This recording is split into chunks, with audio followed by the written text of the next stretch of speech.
Television television চল তাড়াতাড়ি চল। সন্ধ্যায় সবাই আমাগো বাড়িতে আইসো। নে খা। মা মা জানো করিমের বাবা শহর থেকে টেলিভিশন আনছে, সবাই যাইতে কইছে মা, আমিও যাই। কোন সময় যাইতে কইছে? সন্ধ্যায় মা। ইয়ামিন জিহাদ ওরাও যাইবো কইছে। আচ্ছা যা, কি দেখলে আয় আমারে কইস কিন্তু। সবাই যাইতেছে, তুমি যাইবা না? আমি গেলে রানবো কে? রাতে খাবি কি? আমি পরে এক সময় যামুনি, তুই যা। আচ্ছা মা, টাটা, যাই। আসতে দৌড়া পাগল। কখন আইসিস তোরা? কোন সময় জানি না, কিন্তু তোরা আগে আইসি। আলিপ লাইলা কি শুরু হয়ে গেছে? না এখনই শুরু হইব। ওই দেখ কইতে না কইতে শুরু হয়ে গেছে, দেখছস? হ্যাঁ, তুই তো একটা গণক, তাই না?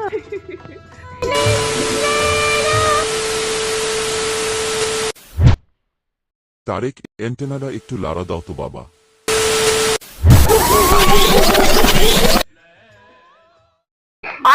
আইছে আর লাড়ান লাগবো না, বহো। আরবি ভাষায় লেখা এক মহান ক্লাসিক। এর সব থেকে মহত্ব এখানেই যে হাজার বছর কেটে যাবার পরেও এর কাহিনী পুরনো হয়নি। এই কাহিনীগুলির গুণাবলী ও মহানতার আসল রহস্য এই ঘটনায় লুকিয়ে রয়েছে যে এর কাহিনী ও জাদুঘরী ঘটনা মানুষের জীবনযাত্রার সঙ্গে মিশে গেছে।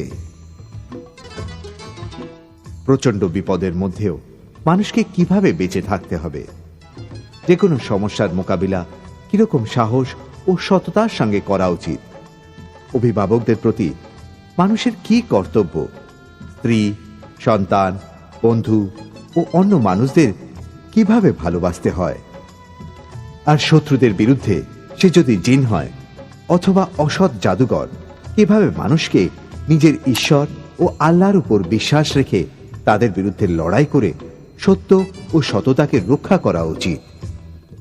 এজন্যই এই কাহিনী শুনে যখন শিশুদের চিন্তা, কল্পনা, যেমন ধরুন পক্ষীরাজ ঘোড়া, বোতলে বন্দি জিন আর মন মাতানো সুন্দরী পরীদের অলীক কল্পনায় ডুবে যায়, তখন তাদের মনে বীরত্ব, সততা ও অ্যাডভেঞ্চারের নেশা পেয়ে বসে। এই কাহিনীগুলো এটাই প্রমাণ করে যে সবার উপরে মানুষ সত্য, তাহার উপরে নাই। অর্থাৎ অন্যান্য সব জীবেদের মধ্যে মানুষের স্থান সবার উপরে। যতদিন সে সৎ ও বিশ্বাসের রাস্তায় হাঁটবে, ততদিন তাকে ইহলোক ও পরলোকের কোনো অশুভ শক্তি স্পর্শ করতে পারবে না।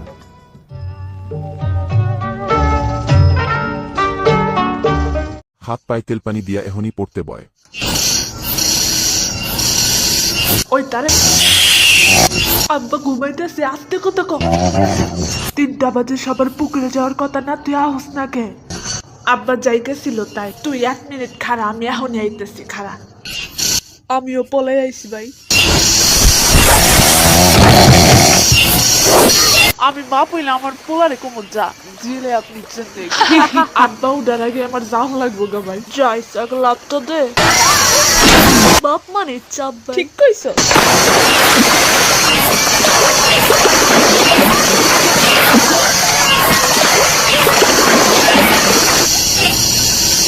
মা গামছাটা একটু দাও তো, শীত করতেছে, তাড়াতাড়ি দাও। কিরে এতক্ষণ কই ছিলি তুই? পড়া বাদ দিয়া কই গেছিলি? না না, ইয়ামিন আইছিল, ওর লাগে বাইরে দেখা করতে গেছিলাম একটু। তোরে যে কইছিলাম শৈলে তেল পানি দিতে, দিছিলি? দিছিলাম তো। দেহি তোর হাত এদিকে আন দেহি। এই তোর তেল পানি দেওয়ার নমুনা। মিছা কথা কোয়ার আর জায়গা পাচ না না। এই বয়সেই মিছা কথা কোয়া শিখা গেছে তোমার পোলা, আর তো দিন পইরাই রইছে। আর কোনদিন মিছা কথা কব না আব্বা, সত্যি কইতাছি। যা শরীরে তেল পানি দিয়ে এখনই বই নিয়া বয়, যা তাড়াতাড়ি। আর একবার জানি না কল লাগে, দোষ করলে আমার পোলা।